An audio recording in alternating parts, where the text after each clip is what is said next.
ప్రభు అయిన యేసుక్రీస్తు యొక్క పరిశుద్ధమైన నామములో house of vision international ministries తరపున హృదయపూర్వకమైన వందనాలు తెలియజేస్తా ఉన్నాం. మే మాసం 21వ తారీఖు 2026 సంవత్సరం. ఈనాటి వాక్య ధ్యానం ఆదికాండం 46 అధ్యాయం 3వ వచనం. ఆయన నేనే దేవుడను, నీ తండ్రి దేవుడను, ఐగుప్తునకు వెళ్ళుటకు భయపడకము, అక్కడ నిన్ను గొప్ప జనముగా చేసేదను. యాకోబు జీవితంలో ఇది ఒక కీలకమైన సమయం. అప్పటికి వృద్ధాప్యంలో ఉన్నాడు. కుటుంబ బాధ్యతలు, గత గాయాలు అనేకమైనవి తనని బాధిస్తున్న సమయం.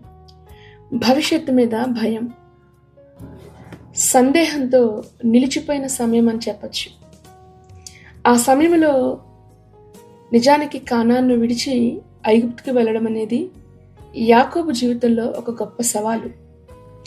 అప్పుడు ప్రభు యాకోబుకి ఇచ్చిన వాగ్దానం, భయపడకు, నేను నీతో ఉన్నాను, నిన్ను అభివృద్ధి పరుస్తాను. ఈరోజు కూడా ఈ వాక్యం వింటున్న మీతో ప్రభు ఇదే మాట చెప్తూ ఉన్నారు. ఒకవేళ మీరు జీవితంలో చాలా అలసిపోయి ఉండొచ్చు, ఇక ముందుకి అడుగు వేసే ధైర్యం లేకుండా నిలిచిపోయిన పరిస్థితులు మీలో కొందరికి ఎదుర్కొంటున్న పరిస్థితులు కావచ్చు. లేదా ఎటు వెళ్ళాలో అర్థం కాని ఒక సందేహంలో, ఒక అనుమానంలో, భయంతో జీవితంలో మీరు నిలబడిపోయిన మీతో ప్రభు ఈరోజు మీతో మాట్లాడుతున్న వాక్యం, భయపడొద్దు, నేను మీతో కూడా ఉన్నాను, నిన్ను అభివృద్ధి పరుస్తాను. భయపడిన సమయంలో దేవుని యొక్క స్వరం వినిపిస్తుంది. యాకోబు వృద్ధుడు, భవిష్యత్తు అర్థం కాలేదు, కానీ దేవుడు రాత్రిలో దర్శనమిచ్చి ధైర్యపరుస్తూ ఉన్నాడు. వెళ్ళు, నేను నీతో వస్తాను, నేను నీతో కూడా ఉన్నాను. పరిస్థితులు మారిపోయినా దేవుడు మారడు, మనుషులు వదిలిపెట్టేసిన దేవుడు విడిచిపెట్టడు. ఇంకా మార్గం అర్థం కాకపోయినా దేవుడు నీ ముందు నడుస్తాడు. ఆయన నీ జీవితంలో ఒకవేళ కొన్ని క్రొత్త మార్పులు రావచ్చు.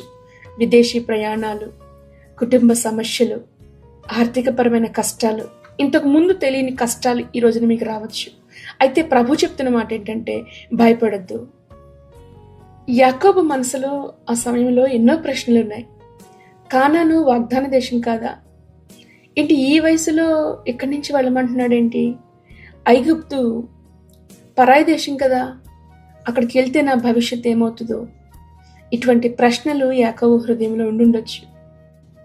ప్రభు వాగ్దానం ఇస్తున్నాడు, అక్కడ నిన్ను గొప్ప జనంగా చేస్తాను, నేనే నీ దేవుడను. దేవుడు పిలిచిన మార్గం భయంకరంగా కనిపించవచ్చు, అర్థం కాకపోవచ్చు. కానీ యాకోబు కానానును విడిచిపెట్టి వెళ్ళవలసిన పరిస్థితులు. కొన్నిసార్లు మనల్ని కూడా దేవుడు సౌకర్యంలో నుంచి బయటికి రమ్మంటాడు. పరిచయం అయిపోయిన మనుషుల దగ్గర నుంచి, పరిచయం అయిపోయిన, అలవాటు అయిపోయిన స్థలాలలో నుంచి దేవుడు మనల్ని బయటకు తీసుకుని వెళ్ళాలని ఇష్టపడతాడు దేవుడు. ఉదాహరణకు అబ్రహాము, అందరూ బంధువులు, తెలిసిన ప్రాంతం, పెరిగిన ఊరు. కానీ ప్రభు చెప్పాడు, అక్కడి నుంచి అందరినీ విడిచి, నీ స్వదేశాన్ని, బంధువుల్ని అందరినీ విడిచి బయటికి రా, నేను చూపిస్తున్న దేశానికి వెళ్ళు. అంటే మన జీవితంలో దేవుడు కొన్ని పరిస్థితుల నుంచి నిన్ను కదిలిస్తున్నాడు. అంటే నీకు ఇష్టం లేదు అక్కడి నుంచి కదలడం, నీకు ఇష్టం లేదు ఆ పనులు, లేదంటే ఆ ఉద్యోగాలు, ఆ స్థితిగతుల అలవాటైపోయిన ఆ పరిస్థితుల నుంచి బయటకు రావడం. కానీ ప్రభువు నిన్ను కదిలిస్తున్నాడు అంటే గుర్తుపెట్టుకోండి, నిన్ను విస్తరింప చేయడానికి ప్రభు ఇష్టపడుతున్నాడు. శ్రమల్లోకి నెట్టేయడానికి కాదు అక్కడి నుంచి బయటకు తీసుకొస్తుంది, నిన్ను దీవించాలని ప్రభు ఇష్టపడుతున్నాడు. కొన్ని మార్గాలు మూసుకుపోవడం మనం చూస్తూ ఉంటాం, అప్పుడు బాధ కలుగుతుంది. అది కారణం దేవుడు మనకి వ్యతిరేకంగా ఉన్నాడని కాదు. దేవుడు మన జీవితంలో కొన్ని కొత్త అధ్యాయాలు ఆరంభించాలని ప్రభు ఇష్టపడతా ఉన్నాడు. ఈ రోజున మీరు ఎదుర్కొంటున్న కొన్ని పరిస్థితులు మీకు అర్థం కాకపోవచ్చు, గతంలో ఎప్పుడు మీకు ఎదురవ్వలేదు, మీరు ఎదుర్కోవాల్సి వస్తుంది. అర్థం ఏంటంటే, దేవుడు నీ జీవితంలో ఒక క్రొత్త అధ్యాయాన్ని తెరవబోతున్నాడని తెలుసుకోగలగాలి. ప్రభు చెప్తున్న రెండవ మాట ఏంటంటే, నేనే దేవుడను, నేనే దేవుడను. ఇక్కడ యాకోబుతో ప్రభు అక్కడున్న పరిస్థితిని గురించి మాట్లాడటం లేదు, అక్కడున్న సమస్యని గురించి మాట్లాడటం లేదు. ఆయన ఎంత గొప్ప దేవుడో అది మాట్లాడుతున్నాడు. తను తాను పరిచయం చేసుకుంటున్నాడు ఆయన.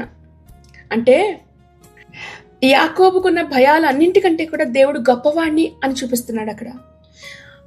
ఒకవేళ కరువు అంటే ఆ కరువు కంటే కూడా దేవుడు బలవంతుడు అన్న విషయము యాకోబుకు తెలియాలి.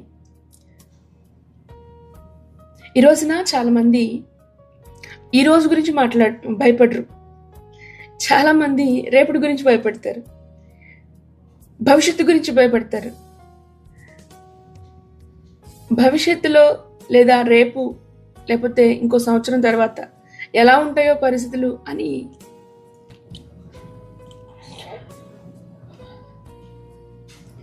యాకోబుతో ప్రభు చెప్తున్నమాట, నీ పరిస్థితిని చూడొద్దు, నన్ను చూడు. రేపటి గురించి నిరుత్సాహపడుతున్న మీరు ఈరోజు బాగుందిగా, ఈరోజు పోషించిన దేవుడు రేపు పోషించలేడా? ఈరోజు ఆదరించిన దేవుడు నీ భవిష్యత్తులో నిన్ను ఆయన దాటించలేడా? యాకోబు యొక్క భయం కనాను బాగుంది, ఇప్పుడు ఐగుప్తుకి వెళ్ళమంటున్నాడేంటి? ఎందుకు? ఐగుప్తు పరాయి దేశమే కావచ్చు, కానీ అది దేవుని యొక్క ప్రణాళిక స్థలం. తన కుటుంబము భయంకరమైన కరువు రాబోతోంది. ఆ కరువు కాలంలో కుటుంబం రక్షించబడాలి. యాకోబు యొక్క కన్నులు ఎదురు చూసి చూసి యోసేపు కొరకు అలసిపోయాడు. అక్కడ యోసేపును చూడబోతా ఉన్నాడు. తన కుటుంబం అక్కడ రక్షించబడబోతా ఉంది. దేవుడు దాచివించిన గొప్ప ప్రణాళికతో యాకోబు యొక్క హృదయం సంతోషంతో నింపబడిపోతా ఉంది. అది తెలియని యాకోబు హృదయం తడబడతా ఉంది. చూసారా? ఈరోజు మీరు దేని కొరకైతే భయపడుతున్నారో అక్కడ దేవుడు మిమ్మల్ని ఆశీర్వదించబోతా ఉన్నాడు. ఈ రోజున మీరు దేనినైతే అవమానంగా మీరు తలుస్తూ ఉన్నారో అది రేపటి దినాన్న నీకు మహిమ స్థలంగా అది మారబోతా ఉంది.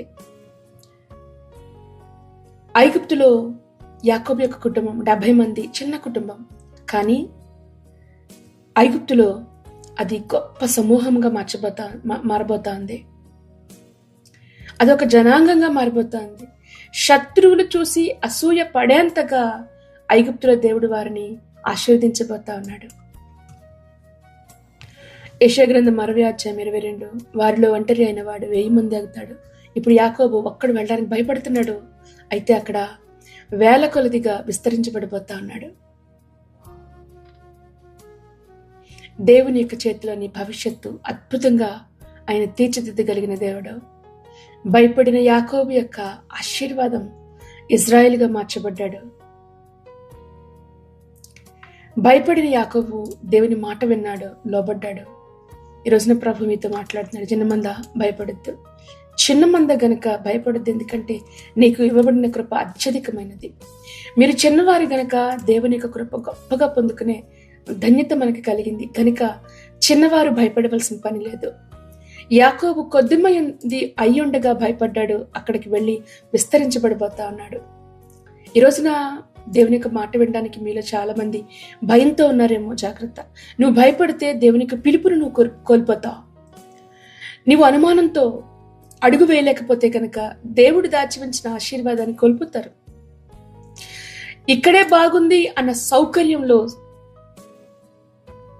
సుఖవలయంలో నీవు ఉండడం నీకు అలవాటు అయిపోతే, ఆ స్థలాన్ని విడిచిపెట్టి బయటికి రావడానికి ఇష్టం లేకపోతే, ఒకవేళ దేవుని చిత్తాన్ని నీ జీవితంలో నువ్వు కోల్పోతా ఉన్నావేమో. యాకోబులాగా జాగ్రత్త. యాకోబు అక్కడే ఉండిపోతే గనక ఐగుప్తులో విస్తరించలేడు. ఐగుప్తులో యోసేపు ఎదురు చూస్తా ఉన్నాడు.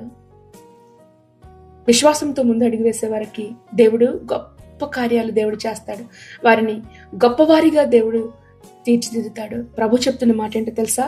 నేనే దేవుణ్ణి, భయపడకు, నిన్ను గొప్ప జనంగా చేయగలిగిన దేవుణ్ణి. ఐగుప్తు నీకు తెలీదు, క్రొత్త ప్రాంతం, క్రొత్త మనుషులు, క్రొత్త ప్రదేశం, అయినా భయపడకు. నీ కన్నీరు తొడవబడే స్థలం ఐగుప్తు. అక్కడ యోసేపు ఉన్నాడు. అక్కడ నీ జనాంగం అత్యధికంగా అభివృద్ధి చెందబోతా ఉన్నారు. ఈరోజు భయంతో మీరు వెనకడుగు వేస్తా ఉన్నారేమో. ప్రభు చెప్తున్న మాట, భయపడద్దు, నేనే దేవుణ్ణి, నేను ఎలా విస్తరింప చేయాలో నాకు తెలుసు. ధైర్యంతో ముందుకు అడుగు వేయండి. క్రొత్త ప్రదేశాలు, క్రొత్త ఉద్యోగాలు జాయిన్ అవ్వడానికి, క్రొత్త ప్రాంతాలకు ప్రయాణమే వెళ్ళడానికి భయపడద్దు. దేవుడు మీకు తోడే అన్నాడు. మిమ్మల్ని అత్యధికంగా దేవుడు ఆశీర్వదించడానికి ప్రభు ఇష్టపడతా ఉన్నాడు. ఈ వాక్యం ద్వారా ప్రభు మిమ్మల్ని అందరినీ దీవించి ఆశీర్వదించిందాక తలలు ఉంచుదాం, ప్రార్థన చేద్దాం. మహాపరిశుద్ధుడైన దేవా, నీకు వందనాలు చెల్లిస్తున్నాం. భయపడుతున్న హృదయాలతో నువ్వు మాట్లాడినందుకు వందనాలు. క్రొత్త స్థలాలు, ప్రదేశాలు, ఉద్యోగాలు క్రొత్త దేశాలకి వెళుతున్న వారికి ప్రభా, భయపడుతూ అనుమానంతో సందేహంతో ఉన్న వారితో ఇది నువ్వు మాట్లాడినందుకు మీకు వందనాలు. యాకోబుని నడిపించినట్లుగానే మమ్మల్ని కూడా నువ్వు నడిపించగలిగిన దేవుడవు దేవా. యాకోబుని సంతృప్తితో సంతోషంతో ఐగుప్తులో నువ్వు దీవించావు. ఆ రీతిగా నీ బిడ్డల హృదయాలు తృప్తిపరచండి, బలపరచమని అడుగుతూ నీ ప్రణాళికలు ప్రభా స్పష్టంగా చూడగలిగిన విశ్వాసాన్ని నీ బిడ్డలకు దయచేయండి. నీ బిడ్డలకు కుటుంబాలను గొప్ప సమూహాలుగా మీరు మార్చండి నాయన. మీరు బలపరచమని అడుగుతూ మరొకసారి భవిష్యత్తుని చేతులకు అప్పగిస్తున్నాం. దీవించి ఆశీర్వదించమని కుటుంబాల చుట్టూ నీ కంచివే, భార్యాభర్తల మధ్యన సమాధానం నెమ్మదిని దయచేయండి. చేస్తున్న ఉద్యోగాల్లో నీ దీవెన ఆశీర్వాదం నిమ్మని మరొకసారి బిడ్డల భవిష్యత్తును ఆశీర్వదించండి. అయా మరిదిగో పై క్లాసులకు వెళ్తా ఉన్నారు ప్రభా, అనేకమైన కాంపిటీషన్ ఎగ్జామ్స్ బిడ్డలు రాస్తున్నారు. మీరే ప్రభా నీ కాపుదల్లో భద్రతలో వారికి మంచి జ్ఞానమునిచ్చి వారిని నడిపించండి, విజేతలుగా వారిని నిలబెట్టమని అడుగుతున్నాం. మీ కాపుదల భద్రతను దయచేయండి. మరొకసారి ఇదిగో ప్రభా వృద్ధాప్యంలో ఉన్న వారిని దర్శించండి, అనారోగ్యంతో ఉన్న వారిని జ్ఞాపకం చేసుకో, స్వస్థత విడుదల దయచేయమని అడుగుతూ నీ కృపాహస్తాలకు దేవాని బిడ్డలను అప్పగించుకొంచిన బలపరిచి నడిపించమని అడుగుతూ ఈ దినం వారు చేస్తున్న ప్రయాణాలను దీవించి ఆశీర్వదించదేవా. ఈ దినమును ప్రత్యేకంగా పుట్టినరోజులు పెళ్లి రోజులు చేసుకుంటున్న ప్రతి ఒక్కొక్కరి పైన కూడా నీ హస్తం నుంచండి. నీ నూతన దీవెన ఆశీర్వాదాలను బిడ్డల పైన కుమ్మరింపచేయమని అడుగుతూ నేను నూతన సంవత్సరం దయాకిరీటంగా నీ బిడ్డలకు అనుగ్రహించినందుకు నీకు వందనాలు. నీ యందు ప్రభా నిలిచి వర్ధిల్లే కృపని బిడ్డలకు దయచేయమని ప్రభు యేసుక్రీస్తు నామములో ప్రార్థించి నీ బిడ్డలను ఆశీర్వదించి దీవిస్తున్నాము తండ్రి. Amen, amen, amen.